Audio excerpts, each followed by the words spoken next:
Welcome back to New Day Northwest. You've heard the old saying, give a man a fish, he's hungry in an hour. Teach a man to fish and you'll feed him for a lifetime. Well, that's kind of the premise behind Agros, a faith-based nonprofit organization that helps farming families in rural Central America break out of poverty. Founded in 1984, the nonprofit helps families in Guatemala, Nicaragua, and Honduras achieve land ownership and economic sustainability. So to explain exactly how they do that are the president of Agros, Alberto Solano, and Agros volunteer, Keith Neruzzo. Keith, who is also my neighbor, I'd like to add. Thank you both for being here. Thank you for having us. Absolutely. Yeah, so Alberto, can you give us an overview of the organization? Agros is much more than grants, correct? Absolutely. We're a Seattle-based nonprofit. We've been working in Central America for 38 years, and we're an organization that helps families break out of poverty. And we do it with a model that empowers people by giving them access to land, credit, technical assistance, and then they establish their own agricultural business. This is so important because giving them those tools are tools that they would have never been able to get ahead of, right? It's kind of a four-step process. The first step is land ownership, then what you call market-led agriculture. What is that?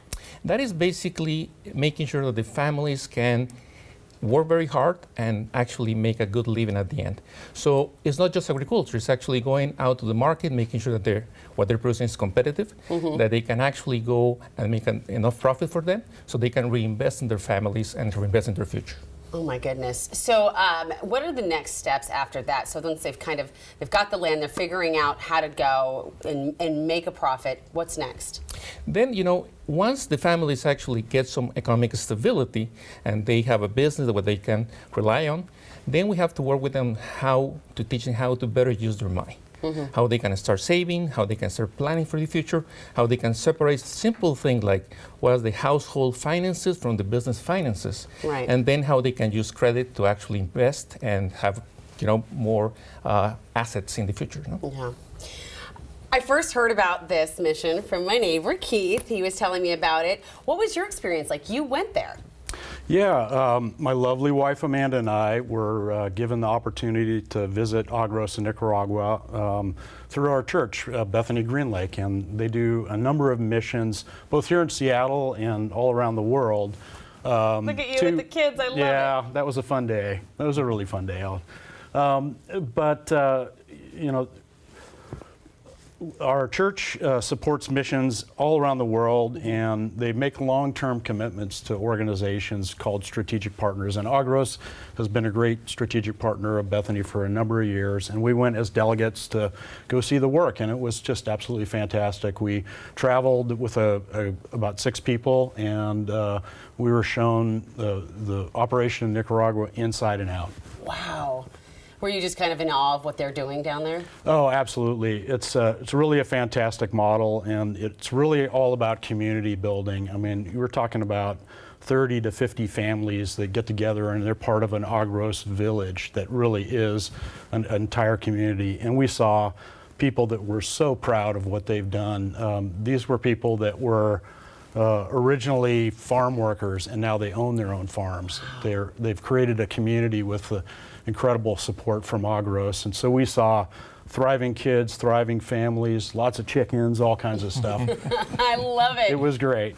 I remember you mentioned, and I'll probably get the numbers wrong, but people were going from making like $5,000 a year for a whole family to $30,000 a year. Like I said, I'm sure those numbers are not exactly correct, but Alberto, what are some of your favorite success stories? I think seeing families thrive. When families come to an Agros village, they come from extreme poverty. They come, all their assets fit in the back of a pickup truck. In 5 years, the average Agros family has a net worth of $30,000. And our families right now are exporting their coffee to Starbucks, they're supplying their produce to Walmart, and they actually have a prosperous living. And that, when you see those opportunities right there in their villages, when they don't have to move out to make a prosperous living, that I think is what pushes forward. No? Absolutely. Question to both of you: What have you learned from what these folks have done in terms of perseverance and seeing how the human spirit of fighting? Well, I will say that there's for them there's nothing, everything's possible. Once they have the determination, they have the strength, they have so much proud inside of them. And what they need is just an opportunity. And if you give them an opportunity, you're going to see a lot of great things happen. I love that.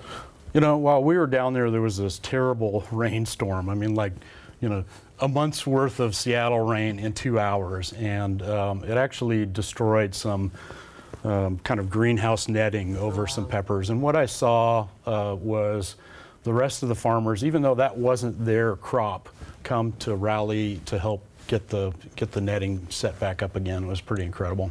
That's huge. That's an important sense of community. Wow, I love that. So I know that Keith found out about your organization through his church, but can anyone get involved? How do people find out more? Absolutely. We're here in Seattle, so you can follow us on our social media. Just go to agros.org and, you know, just volunteer. There's so many ways to get engaged and be part of our mission, and we just welcome everybody. Well, I'm so glad that you were here to talk about your mission. Thank you so much. Thank you for having us. Thank you. I'll see you in like an hour and a half.